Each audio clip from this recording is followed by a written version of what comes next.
105.9, second fastest time in the world in the 100. 30.9, I guess it's the third fastest 50 time right now in the world. And you're a 200 breaststroker. I mean, how dangerous does that make the 200 breaststroke later this weekend? We'll see. It's hard to say. I don't really know how the two go together. They're kind of completely different race strategies, a lot longer in the 200s. So it's definitely a good sign, but you never know. Where's the speed coming from? I think just, training more and more with my coach, Dave Saylor. He's obviously a great sprint coach. It's what he's been known for a while, so I guess after 4 years now, it's rubbing off a little bit.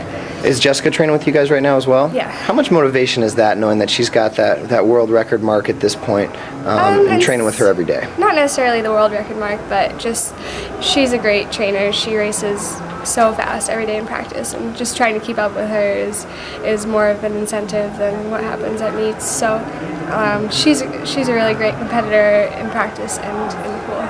You say that it's different strategy in the 100 and the 200. Last year at Rome, it didn't necessarily look like it the way you went out in the championship final. Yeah. How is your strategy different based on what happened in that race? Well, in Or is that it? race, let's see, I didn't think I was going out that fast. It didn't feel like it. So I don't know if that was the suits or what, but I felt like I was going out long and strong and obviously fast, but the 200 strategy is mostly to keep it long the first 100 and then try to keep going the second 100. So it's a little bit different from the 100 where you just have to go and start sprinting from the very beginning.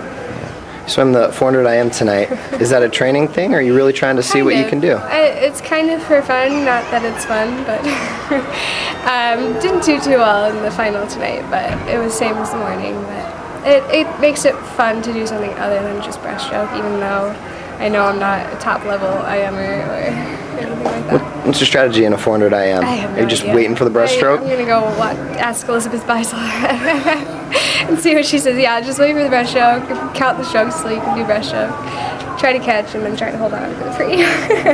How much motivation is added to this meet, not just because of the cash prize, but also because it's a competition for the top points between the guys and the girls? You're kind of competing with the guys as well. Yeah. Does that add a little level of excitement? It definitely does. Try not to think too much about it, because you can't expect to beat people like Michael Phelps. I mean, when you put those together, it kind of makes it harder for people like me that only swim one stroke.